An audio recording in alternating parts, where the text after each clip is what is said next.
The Black Women Empowered Directory offers excellent opportunities for networking due to several key factors. Community of like minded individuals. See, the directory brings together a community of Black and Brown women who share common goals, interests, and experiences. Networking within this community provides a unique opportunity to connect with individuals who understand and support each other's aspirations and challenges. Within our directory, you'll find Black and Brown women from diverse professional backgrounds, including entrepreneurship, corporate leadership, nonprofit organizations, and more. This diversity opens up a wealth of networking opportunities, allowing members to tap into a wide range of expertise, resources, and connections. While we're open to most businesses, we focus on the underserved. Don't delay. Join the Black Women Empowered Directory today at blackwomenempowereddirectory.com.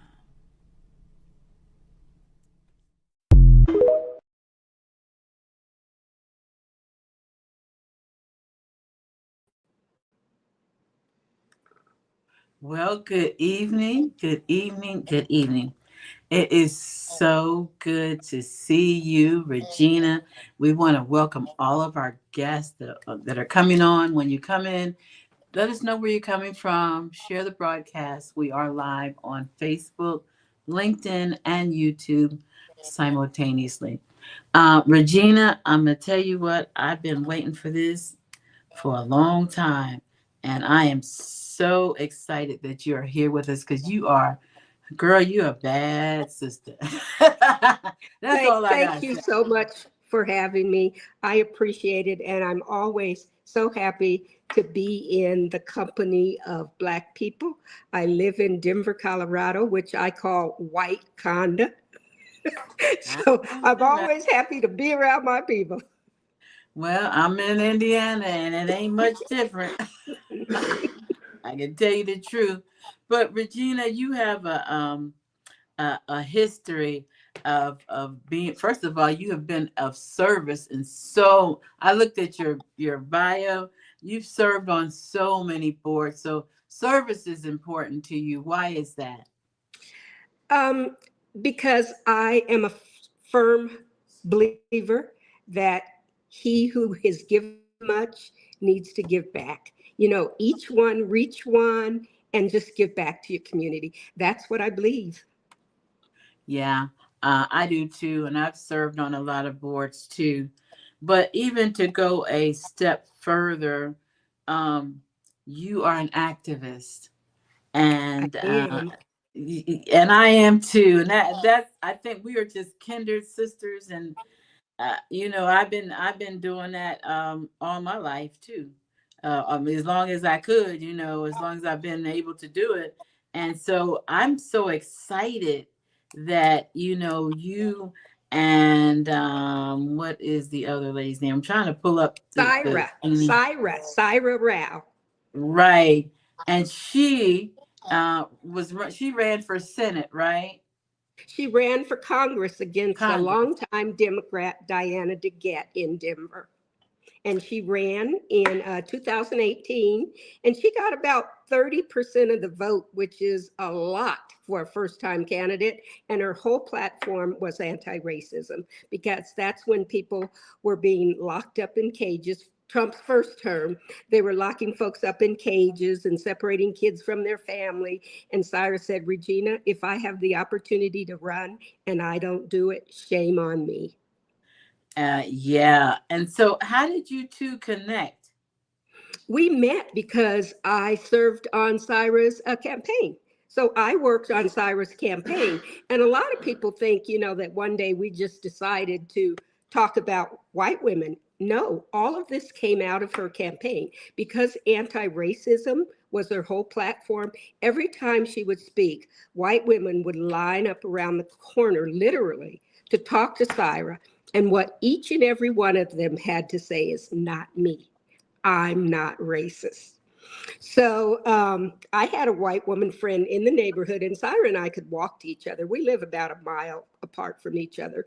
So, and she said, I'm done with Cyrus. She hates white people. But if you can get her to go lunch with me, I'd really like that. So I go to Cyrus. She goes, I'm not doing that anymore. She said, I'm paying for everything, lunch, dinner, breakfast, cocktails. She said, and I'm paying a babysitter because she had two small children at the time. She said, so if your white friend wants to host a dinner and invite her white women friends and you do it with me, I'll do that. And thus we started Race to Dinner. Yeah, that in case you all don't know, the it's on Tubi. I watched the whole thing. It was very interesting because she even admitted herself that she had racism too. Um, Yeah. so give us an overview of how that all started, the dinner Okay. itself. Hmm. So we had the first dinner at my friend's house, and Syra calls it the White Women, the Broadway musical. There was crying, there was, oh, I'm so put upon, just everything that you see from white women in the way they operate. And after that, we looked at each other and we said, we have a good business opportunity here to educate white women because they don't see themselves as racist. White people, now, if you say white nationalists, if you say KKK, if you say Proud Boys or something like that, and they go, oh, well, I don't belong to that, therefore I'm not racist. Well, they Right. are. They hold everything. So after we'd had a couple of dinners and people were starting to write about us in articles, and we had a white woman director contact us from Hollywood, and she said, I want to do a documentary on the work you're doing. And we looked at each other and we said, yeah, right, sure. Next thing we knew, she showed up in Denver with a full filming crew, and thus Wow. was born Deconstructing Karen. That was fate. So I'm looking at your website and it says Becky and Karen aren't new characters in the story of race in America. Tell me what that means. Well, the white women who uphold white supremacy and patriarchy have always been around. We just didn't have what would I say, a uniform name that everybody, when you say Karen or Becky, everybody knows what you're talking about. You're talking about an entitled white woman who sees herself as special. Everything revolves around her. If things get a little, we all know what a Karen is, and they've always been around. Emmett Yeah. Till, a Hmm. Karen got him murdered.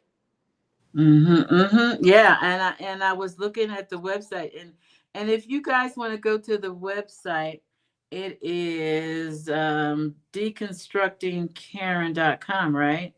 Well, we Yes. have two of them. We have that one, and then we have racetodinner.com. Okay.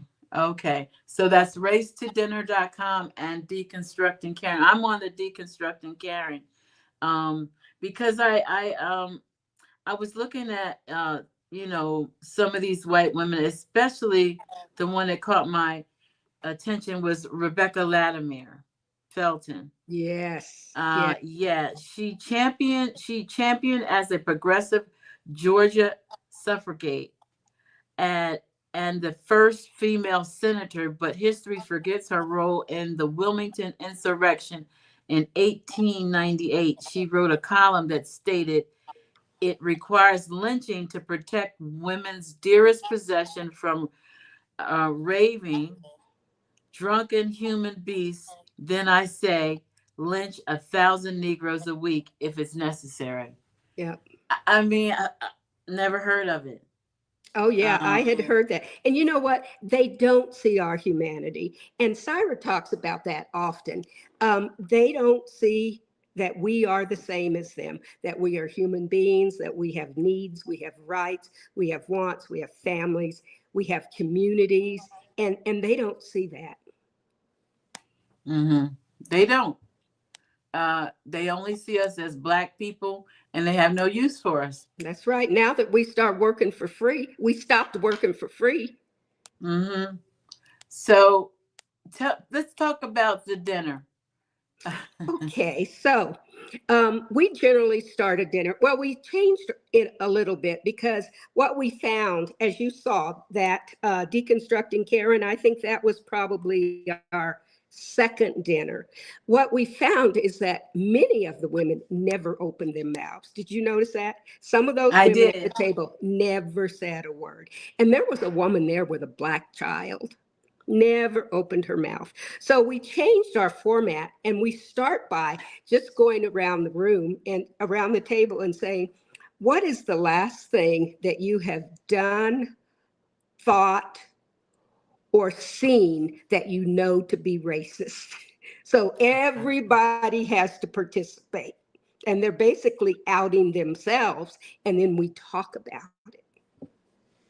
Yeah, when I watched it, there was a this is one that sticks out in my mind. The girl says, "Well, my husband or my boyfriend is Hispanic or something to that effect," and your question was, how many of you? I remember it very vividly.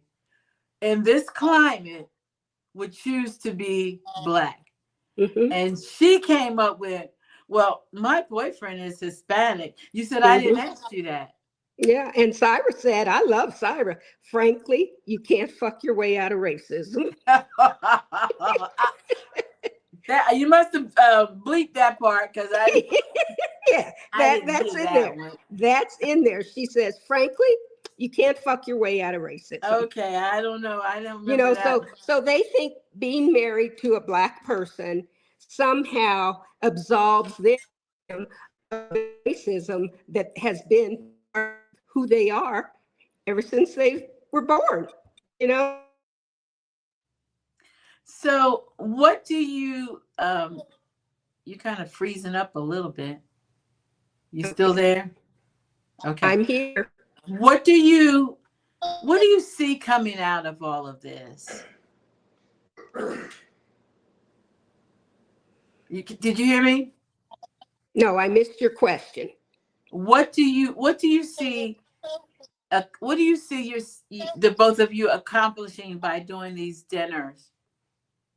You know, hopefully, if one white woman walks away from the table and understands that anti racism is a lifetime of work, lifetime, I really believe my belief that we, first of all, number one, to grow as humans, and that means to look inside, to see who we are, to understand that we are here to help each other. So if one white woman walks away from there and does the inner work and becomes an anti-racist, we are happy. And so, do you expect that these women who are working on becoming anti-racist will then um, talk to their spouses about that? That's their Is job. that White okay? people have to bring other white people to the work. And once you get in the work, and we have lots of white women that are now part of what we do. And anti-racism, that means every day you are opening your mouth when you see stuff, hear stuff, do stuff, and you're recognizing that you are harming another human being, and you're working on changing that behavior. Bring your people with you, your mom, your dad, your grandma, your uncle, your cousins, your siblings. That's the work. That's the work for us as human beings.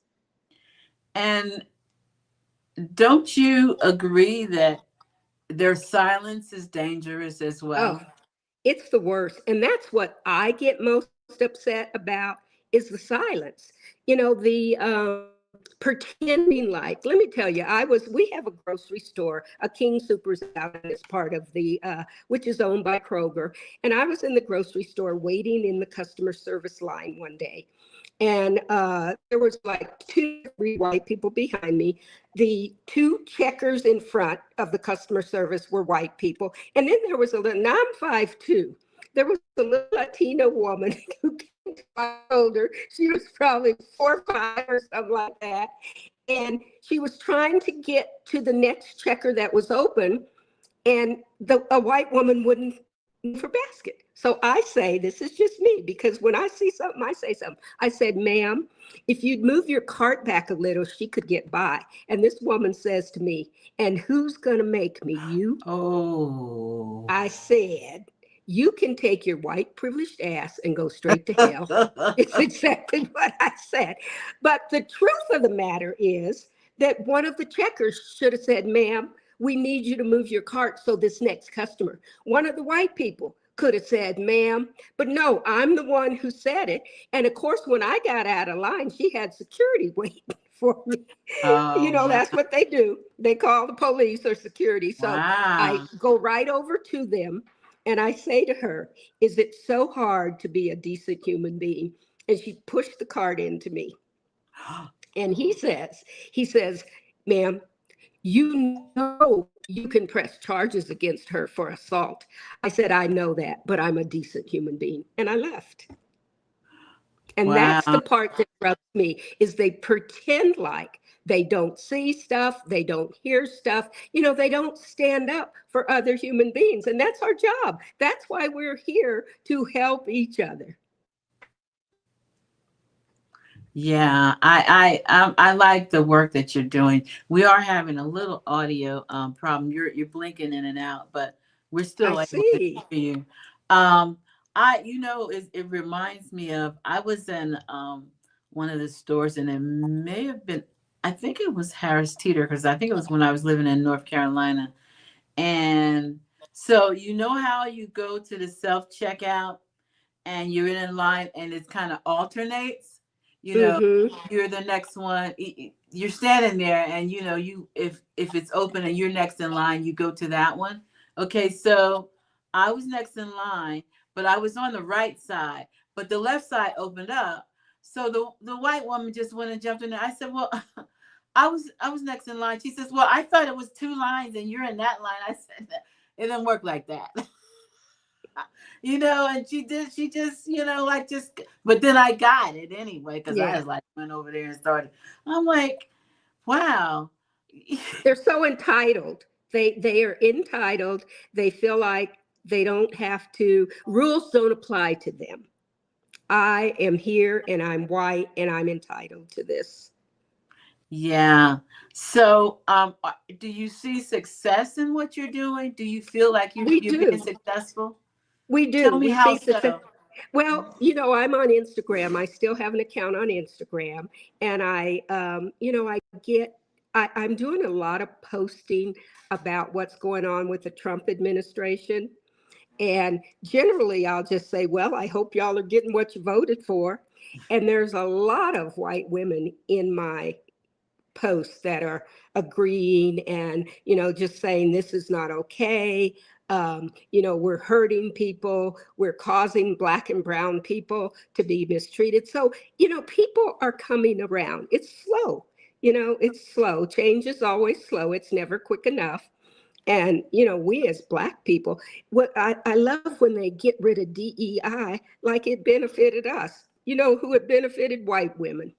We know that. Hmm. And it benefited white men too, and I'll tell you how.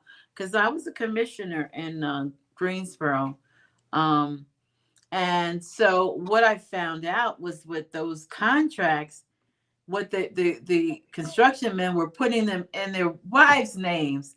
Yep. As head of the company and stuff. Yep. Yep. And That's what so they do. they were benefiting too. Hmm. And they would outbid, because we didn't have the money to outbid them. That's right. So we were losing the contracts. A lot of people don't even talk about that. But that's pretty major.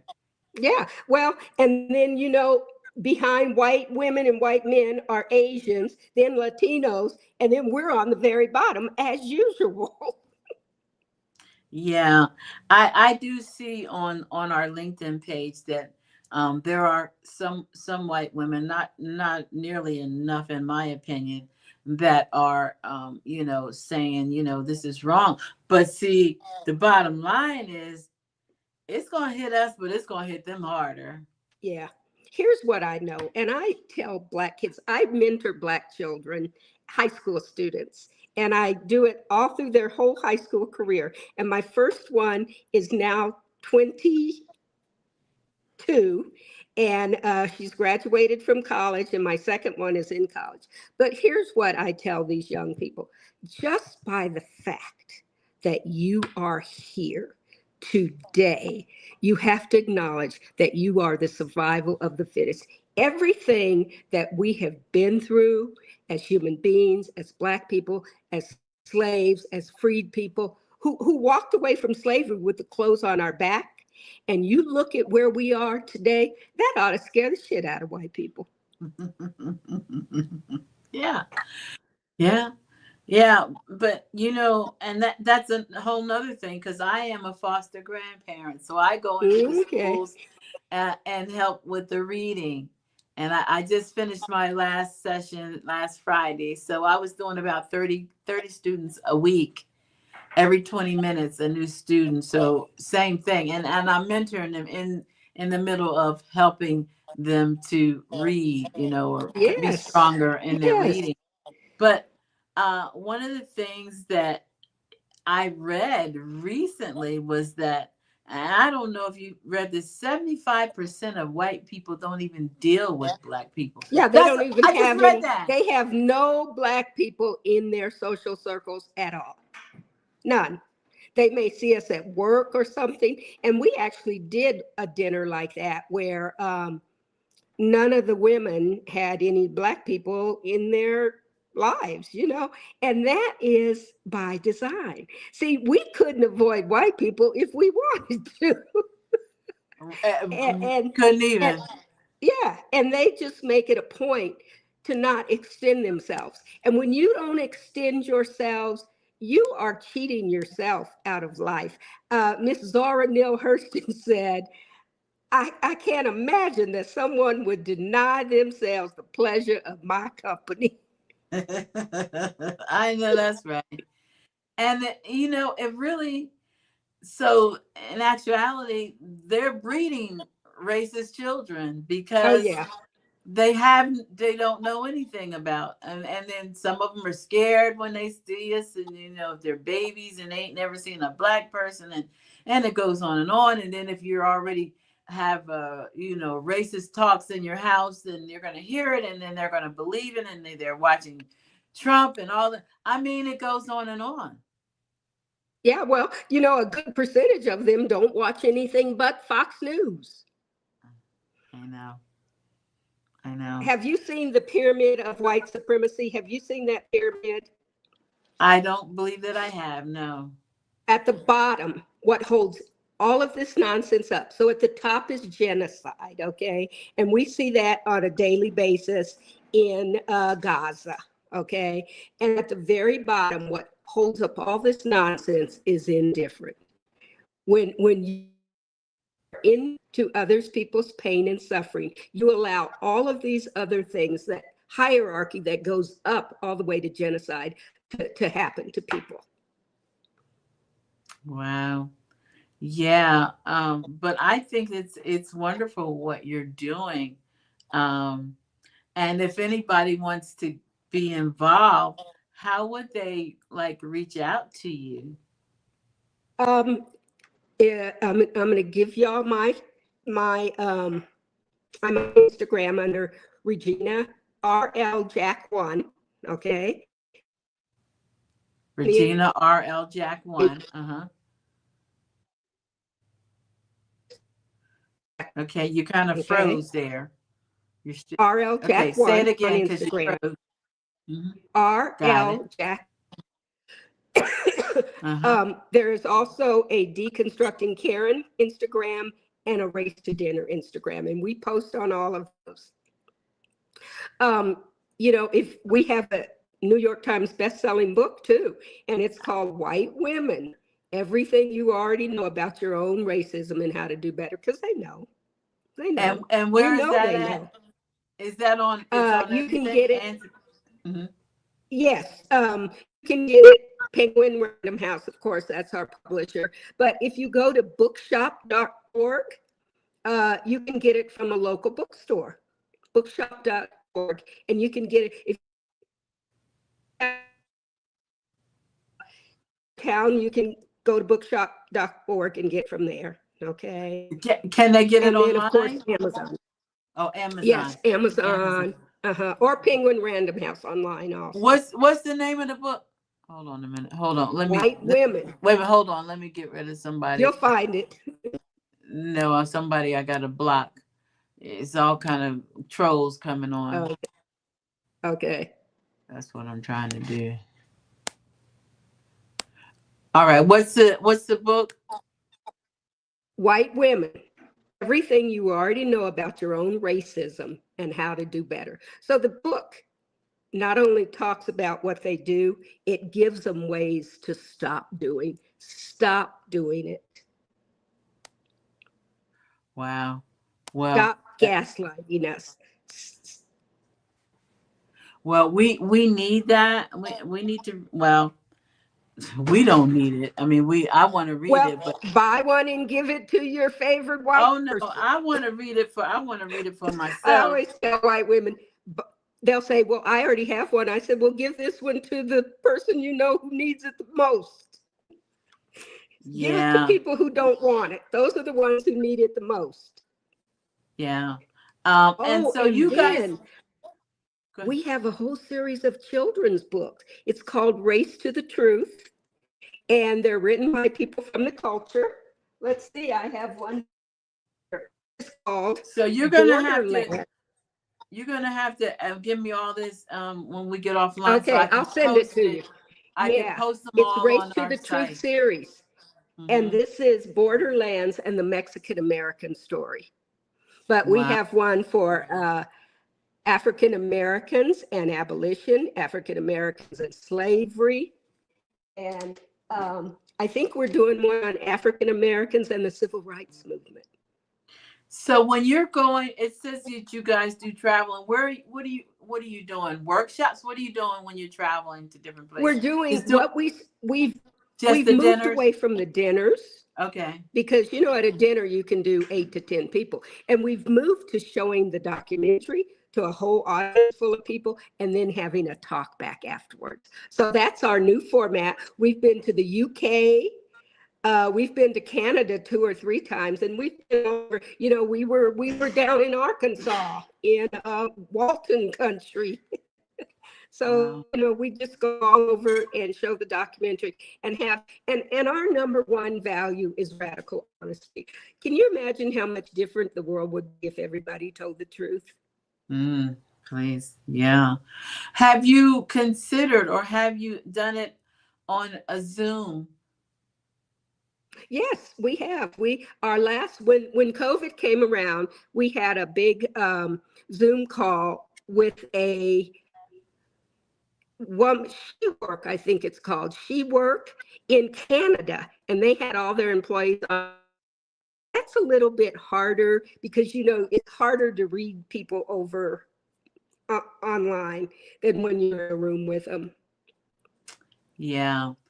Well, I would like to work on something that we can pull together, whether you come to Indiana or something where we can just put it out there, a place of your choosing where we can start inviting people from our platform. That would be lovely.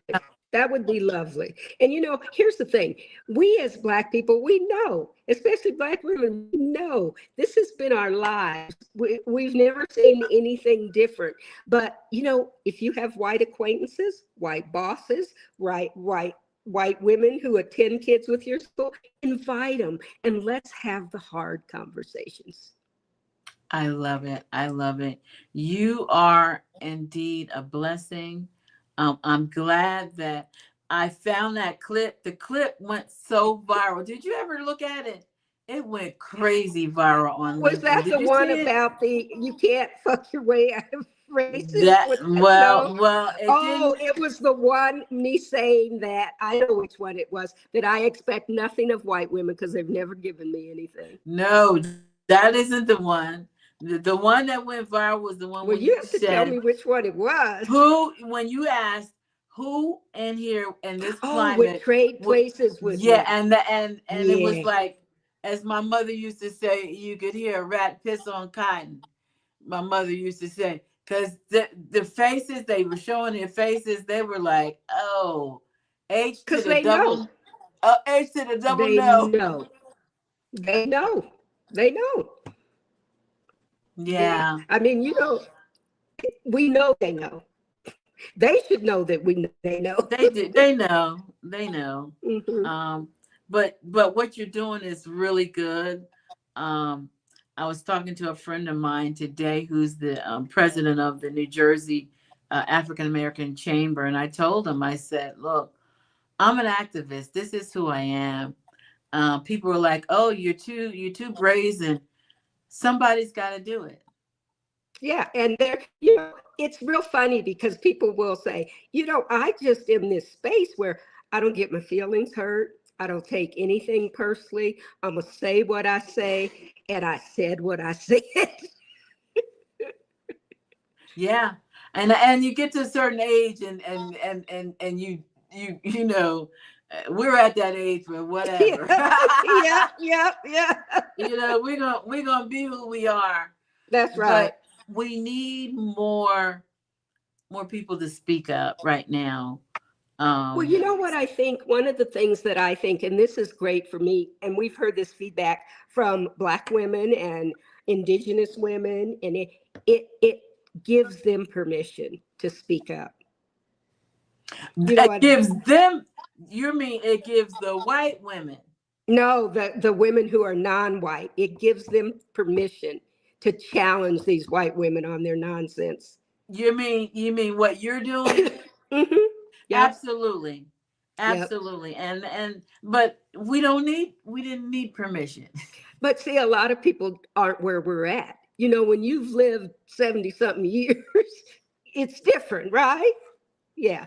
And a lot of people, especially young women, especially when you're working and you're trying to keep your job and you're trying That's to true. move ahead and everything, there's a lot of nonsense that gets in your way. Yeah, the political part. Yeah, Yep. you're right.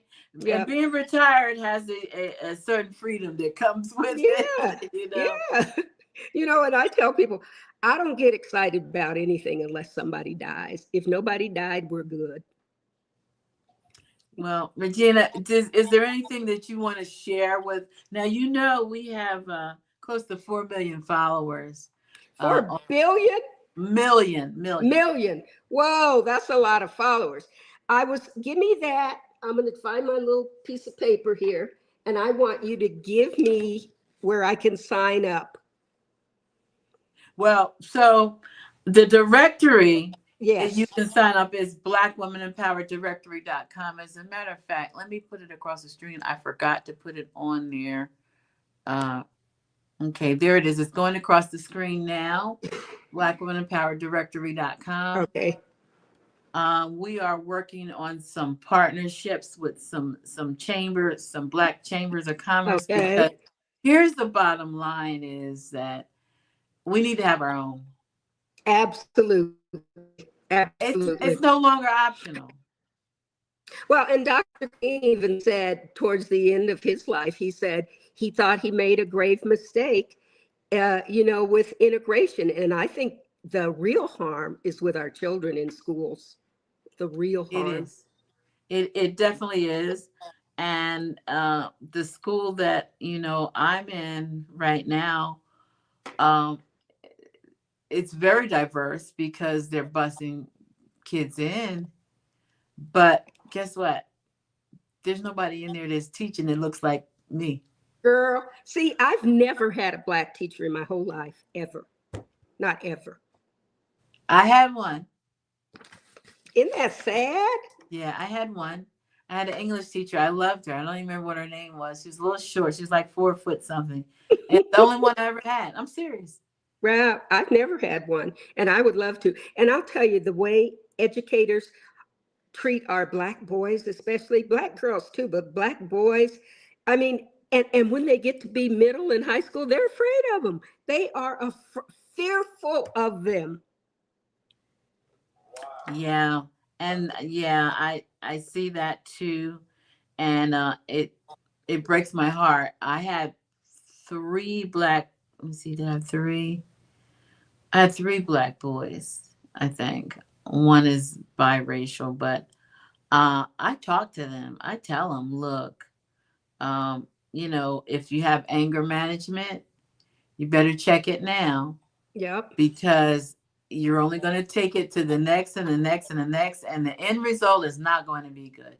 Nope. And not in your favor. I tell them, Yeah. because it's important that Well, they know. it could save their lives. And that's how bad it really is. I Yeah, don't think a week goes by where a black person is not shot and killed by a policeman in this country. absolutely. And some of these parents are working two and three jobs.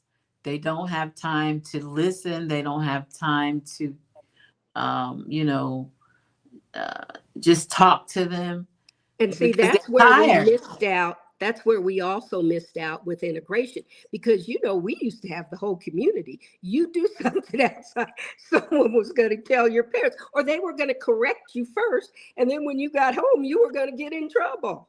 That's We a don't have fact. that anymore. You got that double beating. And don't make them have to come to the school. No, yeah, forget that. Yeah, it's a bad move. But Regina, I'd like to just continue, um, working together Let's do it. and Let's seeing make how some we, things happen. yeah, seeing how we can educate, and the good thing about it is it may seem uh like you're picking on. That's not even a word that I want to say. You're, yeah, kind of like picking on them, but you're not. You're actually helping. You're educating. I'm asking them to be honest, to tell the truth, and do the work to become a better human being. That's it. That's the request. And actually, do you have people that actually say thank you? I didn't know. Do you? Does that Yeah, happen a lot? yeah, we do get that a lot. Yeah. And, we've had people cry because, some things that have happened. And amazingly, everybody has a story to tell. Oh, I'm going to tell you one that was really heartbreaking. So we were in upstate New York, and a woman had a daughter who was maybe 7 or 8, and she invited a friend in their apartment building, a little black girl, to spend the night. Okay. She heard some noise in the middle of the night, and she thought the first thing that came to her mind is this little black girl, 7-year-old girl, was stealing from her. Mm, Isn't that wow. sad? That's sad. Yeah, yeah. I saw something on Instagram. Actually, it was today. Uh, and the guy, I don't know. I don't know if this, I guess it was a skit. I'm not sure. But the guy was ringing up the woman, white woman. And so he gave her change for a 20. Did you see that one? Uh-uh. And she says, I give you $100 bill. And so he said, no, ma'am, you gave me a 20. She said, oh no, I gave you a $100 bill. I'm going to call the police. Where's your manager? So the manager comes over and she said, well, what's the problem? She said, I gave this man $100 bill and he gave me a 20, and I'm going to call the Mm. police. So the manager says, oh yeah, let's call the police, and we'll pull the camera with cameras that we have all around here to I'm serious. And the woman said, Uh-huh. she goes, oh, my bad. She said, oh, silly me. I'm serious. You got, Girl, if I can well, find that, I'll send it to you. She said, girl. oh, silly me. She said it was a 20. Yeah, yeah, yeah. And that's how they treat people, and they seem to think that that's okay. Yeah, I know. So, and I have two grandsons and a son, and my son is 6'2", and I have a son-in-law. My son-in-law is 6'4". My grandson is only 13, and he's 6'2". My little guy, who's 8, his dad is 6'4". He's probably going to be 7 foot. These are Woo! big And guys. they scare white people. They I scare them. know. Yeah, That's my yeah. fear. And You know. that's why you have to be really careful, and tell them, like in our culture, they all get the story, they Yeah. all get it. We have to continue educating our boys. Really, just for survival, we have Yep. to. I know my son got arrested one time with his friends, and he had a couple of white friends, a couple of Hispanic friends, and he calls me from jail and he said, I know my rights. I said, the only right you have is to shut your mouth and do whatever they tell you to do. I That's know the that's right. only right you have. Yes, yes. And yeah, we have to, because look, there are young men who did everything they were told, Right. and they ain't Yep. here. That's right. Did everything right. Yeah. Yeah. And So see, white people have got to start speaking up about that. They have got to say, you know what? It's not okay that this black boy was killed, was shot in the back. It's not okay. And well, they did it for a minute when George Floyd, right. but now he's even trying to reverse all that. I know. And Syra always says the bar for white people is so low, it's underground. Yeah, that. And then what is she? Is she Indian? What is she? Yes, she is Indian. And, when people come to this country, she's the first generation. Her parents immigrated. And, they're taught to assimilate. Well, nobody assimilates to blackness. So they're all trying to assimilate to whiteness. And what Cyber will say, I love this. Her lines are so great. When these Asians and Latinos are talking about Cyber will say, they know you're not white, right? Hey, look, I have a young lady that's running a room for me right now, and she's from Iraq. And I listen to the stories, and she's in the medical field, and I listen to the Mm, stories of what she has to go through, yeah, and listen to she if you look at her, she could pass for white, but they know with her the yeah, way she talks and carries herself and all that she's not. But it's I'm in Indiana. Indiana is about as blood red as where you are, honey. yeah, yeah. I'm telling you, white people are having a great time here, honey. We used to have a little shop. 5 Points at one time was our major black community because that's the only place black people could live. So we had a couple of brothers who put in a coffee shop called Coffee at the Point. Girl, it was wonderful. And I went in there one day. There were so many white people, I couldn't even stand it. Wow. Well, I can say that we do have 13% African American here. I don't know what you all have. Is that about We are what you? like Denver. Denver is about 3%. The whole metro area is about 12. Okay, okay. All right. So are you in Denver? I'm in Denver proper, yes. And Aurora is one of the most diverse cities in the country. Aurora has Yeah. people from everywhere, everywhere. So Aurora is probably our Indianapolis, or our Gary is pretty black. Right. Well, Aurora, I mean, they've got Africans, they've got Iranians, just people from all over. Oh, who knew? Yeah. Well, I want to say a shout out to Linda Gray. She is my partner for our nonprofits. Hey, Linda, glad to see you. Share the broadcast, everybody. This was a great topic, and Regina and I are going to be working together because I feel the need to reach our millions of people and get them involved and see what they can do. Maybe Yeah. we can have. Uh, I know you don't call it a race to dinner, but we can do segments of that in different locations. Yeah. The deconstructing Karen. Yes, Yeah. Yeah, we or can. or We can do it. Yep. or just show the whole documentary. That's what we do. We invite people in, we have a little happy hour, we show the documentary, then afterwards we have a panel and we talk about what we've just seen. Right, but I'm talking about on a larger scale, maybe rent a hall out or something, That's and it. That's, yeah, a making an theater or event. something. Yes. Yep. That's Yes, what ma'am. I see. So Yeah. let's do that. Thank you so much for your time tonight. Thank you Tell for your having husband me. It's always my, tell him he can he can breathe. talk now. He can talk now. Thank you for having me. Uh, And I look forward to hearing from you. I want you to text or email me all the books that I need to be Okay. posting, so Great. I Yeah. can share them with our network. Okay. We'll do it. Thank All right. you. We thank Thank everybody you. for thank everybody for tuning in. Please share the broadcast, and until next time, be blessed.